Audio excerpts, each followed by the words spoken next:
Okay. Well, good morning. This is Ron Burgess with another Three Consulting Amigos presentation. And with me, as always, is Ed Lasek, who's CPA and MA, been a controller for large companies for many, many years. And Ray Anderson's our presenter today. Ray is a long-time consultant who's worked with lots of manufacturers over the years and done a variety of things having to do with workforce, getting people out on the floor, involved in the team, teamwork, and also training. And this particular program is going to be about training. Ray has got I don't know, years and years of experience of doing ETP contracts, and he'll explain what that's going to be. So glad to have you all here. And Ray, why don't you go ahead and walk us through what ETP can do for small business? Yeah, thanks, Ron. I appreciate it. Good to talk to you too again, Ed. So today I'm going to talk about the employment training panel. What you see here is going to be an ETP overview to give our watchers and our readers an opportunity to understand a little bit more about what this can do for them. So one of the things I think is fascinating is it gives you roughly $1,000 a day to unleash the only infinite resource in your business, which is your people. And so my question has always been, we know that they're important, but how so? And in this case, are they providing $100 an hour ideas, or sadly, are they providing $100 an hour mistakes? And clearly, we've been on both ends of that spectrum, and we want to be moving more toward the positive end than the negative. And then the employment training panel gives you, I think, a great opportunity to do that. So this is kind of an overview. It's been around since 1982, and it's provided over $1.5 billion to businesses to retrain their employees. It's now served over 80,000 businesses, and it's trained over 1.1 million workers. And yet, and I think, we've discussed this, is that for many people, it's a secret. They don't know anything about it. They don't even realize it's there. So the purpose of this, more than anything, is to give people who are eligible an opportunity to understand where they can access these funds to make their workforce more meaningful. The reason that they do this, and they started this in 1982, is that one, it makes California businesses more competitive. Secondly, it encourages employees to really get involved with training their front line. And third, it creates high value, high performing jobs, that pay well. It was created in 1983, as I suggested, and to know whether you're eligible or not is relatively simple. We'll talk a little bit more about that. But basically, if an owner or anybody goes onto their check stub, there's a little thing called ETT, which is the employment training tax. And it's 0.1% of all the money that comes into the unemployment insurance fund goes into this pocket, which generates every year roughly $50 to $80 million a year. And the only way to access it is to ask for it and apply for it. So we're going to go into this in a little more detail. So here are the priority businesses. Number one is manufacturing, but there's also healthcare, biotech, construction, agriculture, goods movement, logistics, publishing, and professional and scientific. So it's a very broad opportunity for people to get involved and learn more about how they can actually make this work for them. Here are some of the other areas that are available. If you are interested in a ETP contract, it's very open. So I'm encouraging people to look at this and see if they qualify. What can you train? And the question has often been, is there anything that's restricted? And I like to say, if it's like a candy store, if you have training that needs to be done, I've never had any problem being able to plug anything in as long as it was somebody inside of California as opposed to somebody coming from outside. What are the requirements? Basically, every employee has to work at least 35 hours a week. You got to keep the employee on the payroll at least 90 days beyond the training date. So if you let them go before that, you will in fact be asked to return the money. And you have to have less than a 20% turnover in your staff in order to qualify. So Here in this area, you know, the minimum pay is very high. It's $19.12 per hour. And that has to be at the end of the contract. So that's not today. So the question is, how do you offset that? As you look down there, you have supplements to hourly. If you pay for health insurance, that can qualify up to $2.50 an hour, which reduce that to somewhere in the neighborhood of $18 an hour. So that's something for you to keep in mind as you move forward. It doesn't have to be $19 an hour. In the minimum requirements, you have to provide each trainee at least 8 hours of training, but no more than 200 hours. You know, for a small business contract, which I'll talk a little bit more about, it's from 8 to 64 hours. The training has to be completed in 21 months, so that gives you a tremendous amount of flexibility. There's no rush, and you have to demonstrate a commitment to this training beyond the training period. In other words, you just can't do the training and then leave it. They will ask you to follow up in some meaningful way, but I've never seen them actually pursue any company to see if they're doing that.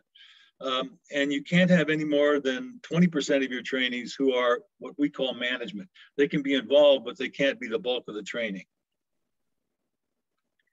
Before I go any further, do you guys have any questions as I've kind of moved through this rapidly? It's Ron, do you have any thoughts, or Ed? No, I really don't. You and I have talked about this for I don't know how many years. As long as I guess we've known each other, so decades, I suppose. And we've talked about it a lot of times, but this is really very clear and concise. So I'm enjoying it. Good. Yeah, this I've been involved with Ray on a couple of these presentations to clients. This is a win-win. I don't see why anyone would be against this and not participating. I guess people don't participate because they don't know about it.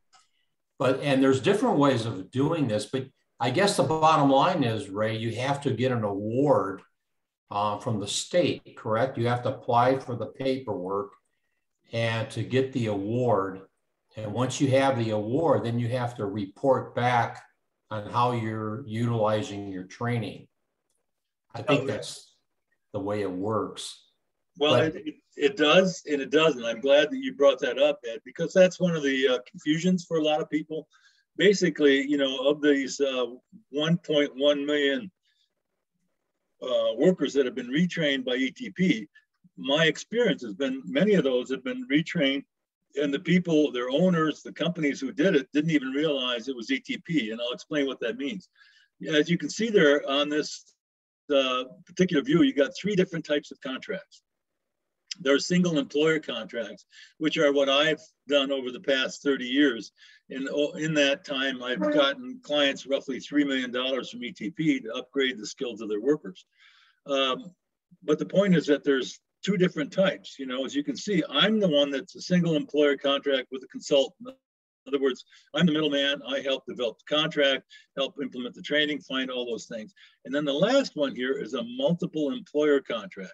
And the bulk of the people who have been trained through ETP have literally come through that entry. And I'll explain a little bit more about what that means. And most companies have done it. They just didn't realize it. And I'll explain how and how this works. Basically, community colleges offer all this training through their different outreaches to the community.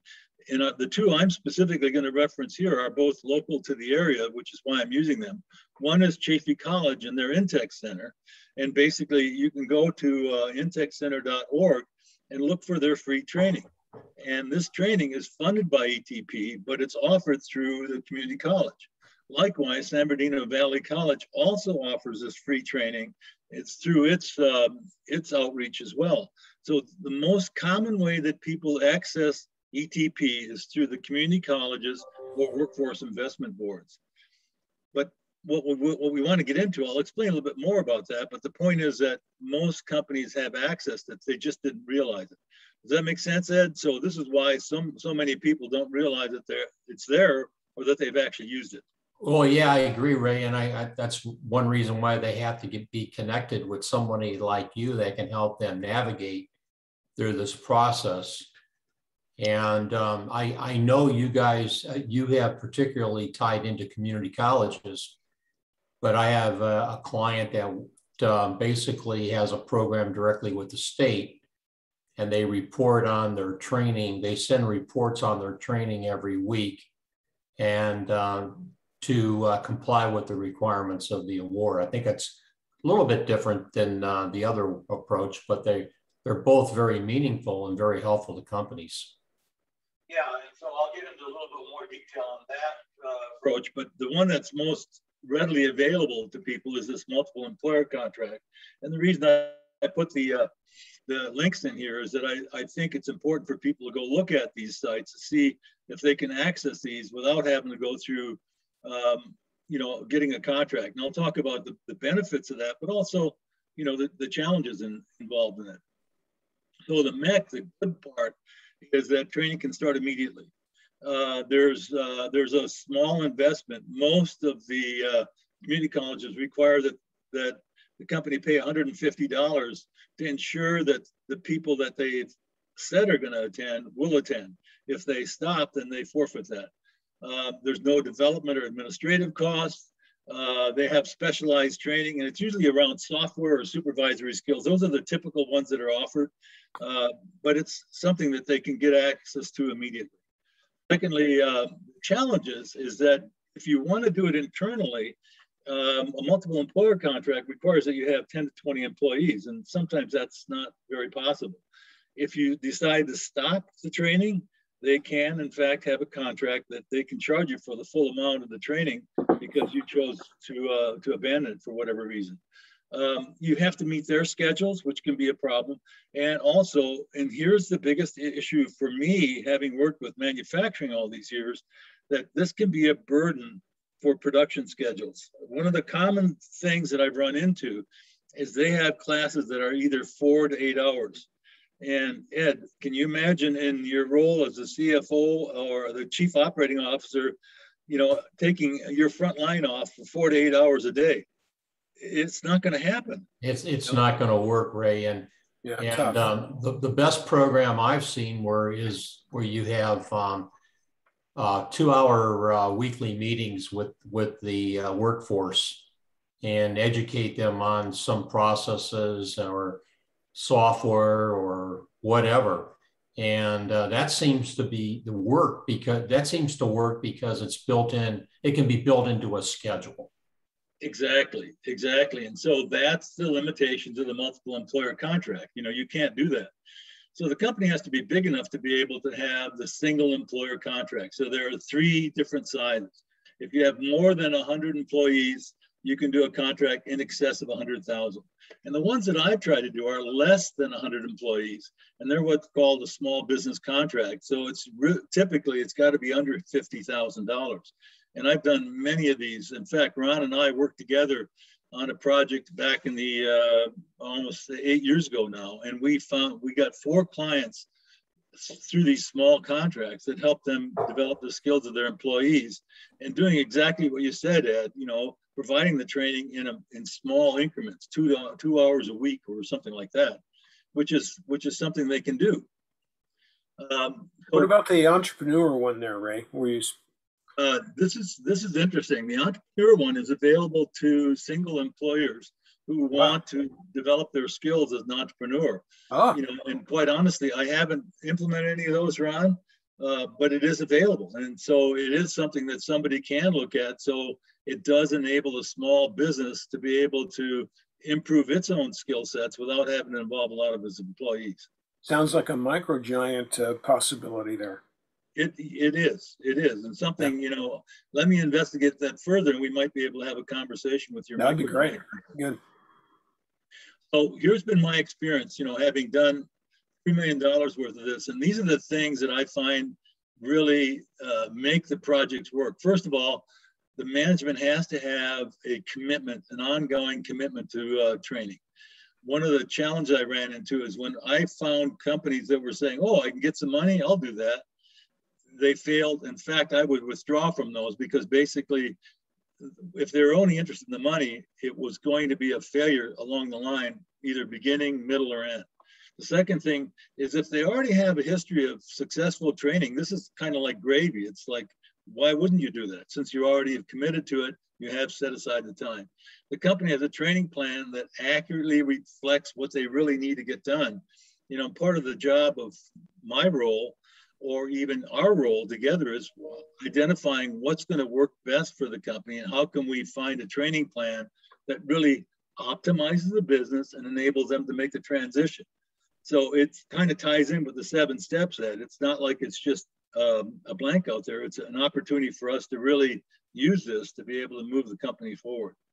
You know, the company can deliver ETP training and maintain the production demands. And that's why it has to be done in small increments as opposed to these 4 or 8 hour blocks. And finally, the company is able to hire internally and maintain the ETP administrative requirements. As you pointed out, Ed, one of the challenges is that unless you have people who can track the stuff, record the monitor, and turn in these rosters, you could end up in a big mess. So it's important that people understand that before they get in.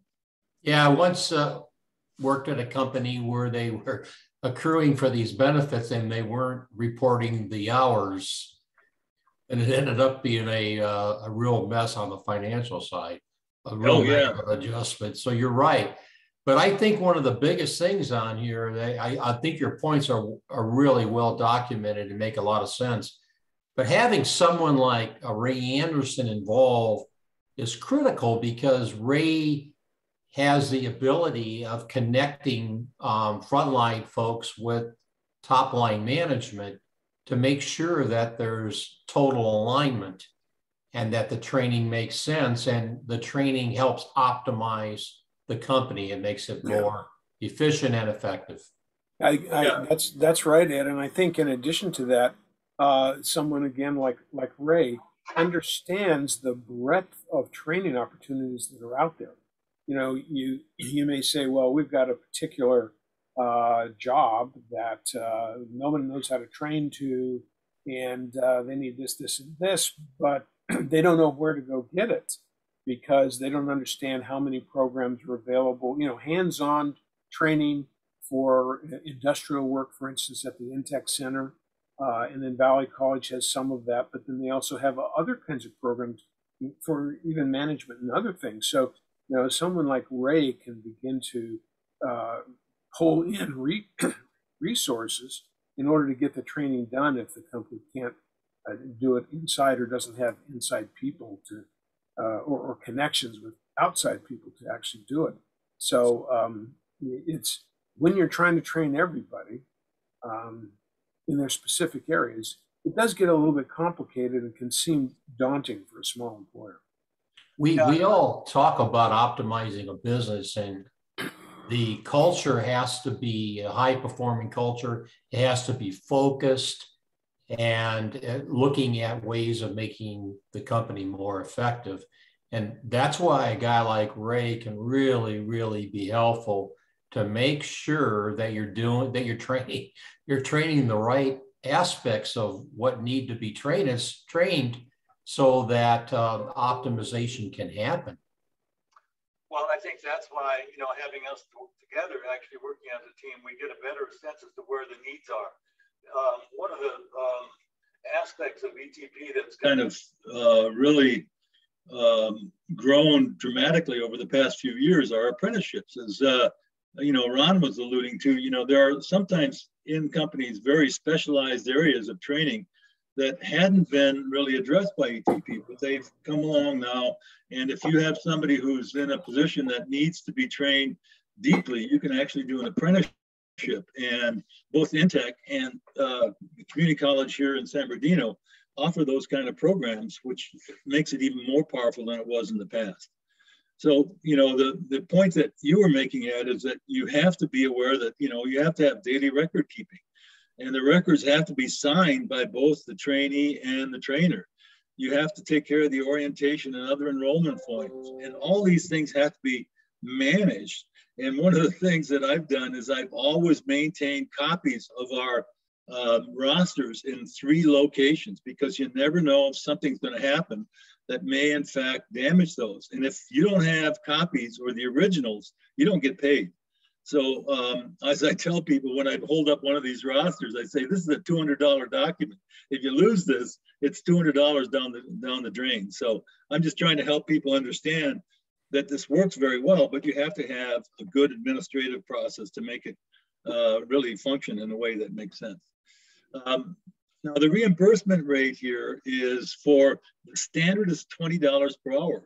But if you're a small business, it's even more, it's $23. So think about it this way. If you're paying somebody $15 an hour and you have them in training for 2 hours a week, you're making a net positive of $6 an hour for every hour of training you're doing.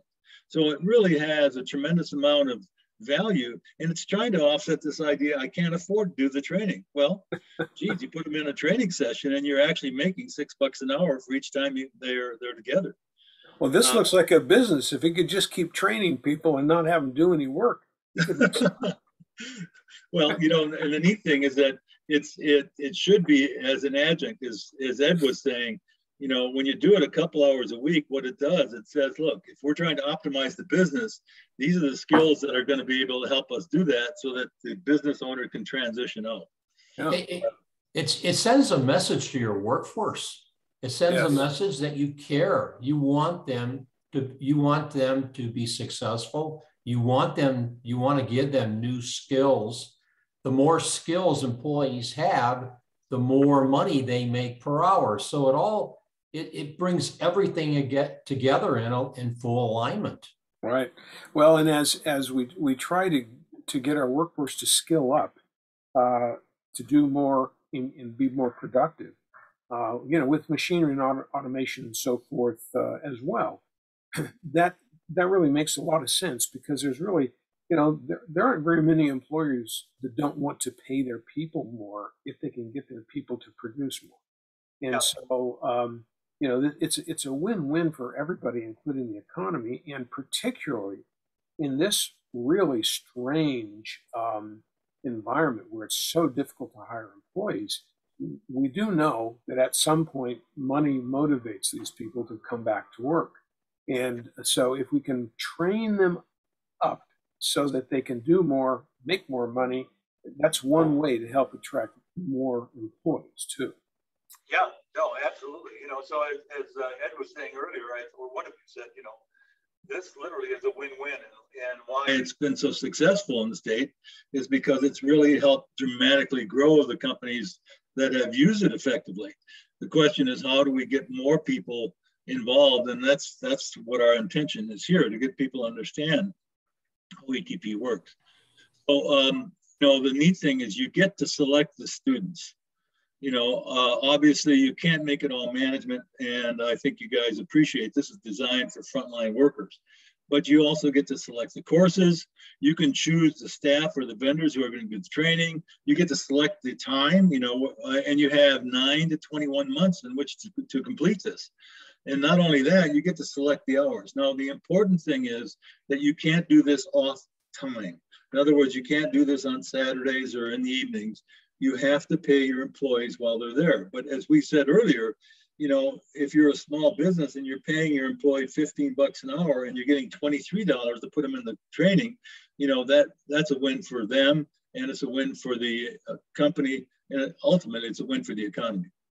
Absolutely. I'm aware of one program where we started up at 6 o'clock in the morning. We went from 6 o'clock to 8 o'clock with a group of about 50 people. And it was really wonderful. Not only do you talk about better ways of doing business, you also talk about safety issues and how to operate more safely in your environment, which is a positive for everybody, including the company and the employees. So Ray, can you, and I guess maybe this is what you're talking about, Ed, could you have somebody say work from, say if the day is over at 4 o'clock, could you have them do 2 hours at 2 o'clock, have a quick dinner break, and then another 2 hours after that, and pay them overtime? For those people who are in a production schedule, as you mentioned, taking them off 4 hours is a lot. But if you could do 2 hours, can you extend their day 2 hours and make it work within the program guidelines? Well, it's funny you should mention that. I think one of the things, because I've you know, when you're in manufacturing, most manufacturing companies who have at least 25 and 50 to 100 employees, they typically work 3 shifts. Now, the challenge is, how do you manage to do training along 3 shifts? And what we've found has been effective is, as you pointed out, Ron, instead of what we did is we actually offered the training at the shift exchange, even at 3 o'clock in the morning or 1 o'clock, whenever that changes, so that they get 1 hour of training, they stay overtime, and then they go around. And so each shift stays 1 hour of overtime, but that's the way you get the training in, and you only have to do that once a week. Okay, so while it does cost you, so you really can do that, and I would suggest that the employee would find that beneficial. It's only 1 more hour. They're getting paid time and a half for that. yes, Which eats up some of the extra margin maybe on the prices you get paid. But boy, I wouldn't mind that if it were my business. Yeah. And then at the same time, you might even offer them a raise at the end, because you expect them to be more productive.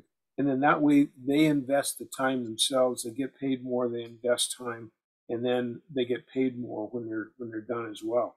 A terrific, and I'll just say it again, a terrific incentive for hiring, to say, you come in at this level, we'll train you up, and then you'll be at this level in 90 days or a year and a half, or whatever it takes to get the training done. I find that to be a huge opportunity to compete with other employers for the same people, because that's what it's about. Yeah, no, and I think you just hit the nail on the head. The thing is, it's like, if the whole thing of our training programs, the 3 of us together have tried to say, the goal here is to optimize the business, which is to maximize the value, not only for the owner, but also for the employees. So when you do this and you do it effectively, everybody wins. They get higher wages, the company gets higher value, and the owner gets a transition and make sure that his company stays intact beyond him, which is also a plus. So, yeah. So I'm not going to go into the details of how you get paid here. I mean, I'm getting into the weeds here, but basically there's a process by which people will get paid, and I can go into more detail if somebody has some specific questions about this moving forward. Like I said, a single employer contract takes 18 months. A small business contract is 9 months, and the multiple employer contract varies by what you have in the way of training. If they're doing as Intech is doing some of these apprenticeships, they can last for 9 months. But the bottom line is, you're still building the skills of these people, and you're making a difference for not only yourself, but for the people that you're hiring. You get to pick the hours and the days per week. The challenge is you have to keep them aboard for 90 days. So if you're anticipating any layoffs, that's important for you to realize, because you could forfeit all the money and the benefit if you in fact lay them off. So that's something I try to warn people about as they think about moving into this. The challenges for a single employer contract are this: you have to prepare an application. The application process will take you 3 to 5 months. It's slow. The payment of the money is only made after the training is complete, and then it's a 90-day retention on top of that. So, while you've completed the training, you won't receive the money for as much as 6 to 9 months. So that's important. Your direct expenses, your fees are at risk. You have contract development, administrative costs that you're going to have to pay for. You have to pay your training vendors probably every 30 days. So, you're incurring some costs along the way, but the point is that at the end, you should be making money on this, as opposed to just having an investment that is, lost completely. Any questions on that? No, I think, again, when you're a finance person, you kind of think of the money you can save by this program. But the real powerful outcome of this program is having employees trained more effectively to become more productive. Yeah. And that's why you really should do it. The money helps pay for that process, but it shouldn't be the sole purpose of why you do this. So I really appreciate that, Ray, that you walk away from people that just want the money I just don't think that's the purpose of the program. And I think they're leaving a lot of money on the table by not training their employees properly for increased productivity. Well, and I don't know if it really works out this way, but it seems as though if you really have, you know, your best people and trainers and you have costs involved with that, it's really not a money-making proposition. It's an investment that's going to yield in terms of productivity down the road. And you know, we've all worked with hundreds collectively of small businesses over 30 years, and you know, anybody who is trying to get that short-term money and is attracted because they think they can get a $50,000 contract is really doing it for completely the wrong purpose. And you know, it makes you wonder if they're going to be successful in the long run anyway, if they're thinking that way. Because and of course, we as taxpayers don't really want our government money thrown away like that. We want it invested with companies that have something of value to sell to customers who value what they sell. You know, it's a good investment. It makes sense. It's a good thing to do. And so let's all treat it the right way. Yeah. No, that's a very good point. And so, I mean, you know, because I've been doing this so long, I can smell a rat when I go in. You know, it doesn't take long when I go in and find out they haven't ever done any training, and the CEO is thinking, oh, good, this is a good chance to make money. And it's just easier for me to say, well, look, you know, this is not a good fit for me, and move on.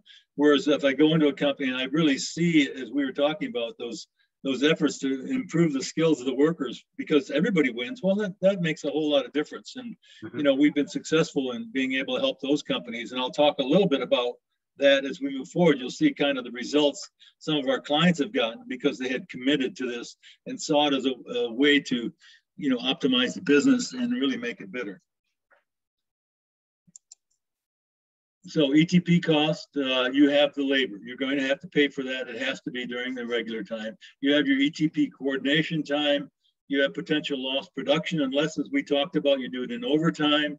You lose potential billing hours, and you always have the risk of administrative failure. So those things have to be thought about before you make this decision.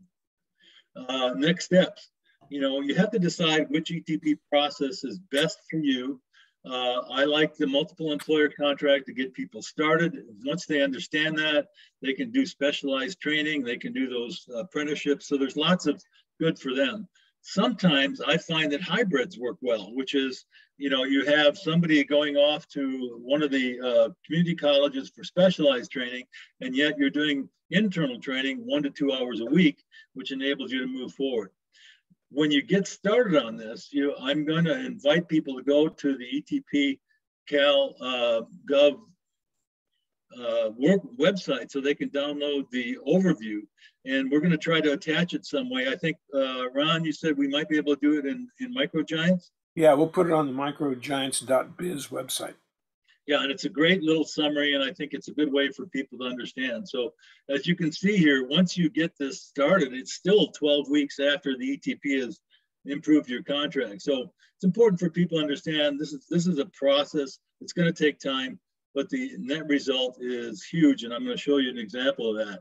This is one company that I was able to work with, and with the help of ETP and our being able to work directly with the front line, we improved their on-time delivery by 97%.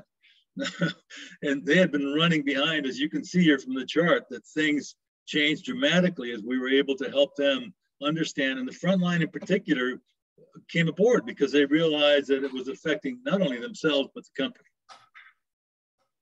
Wow, that's dramatic. That's terrific. That's a good chart. That's a powerful graph. Wow. Yeah, good chart.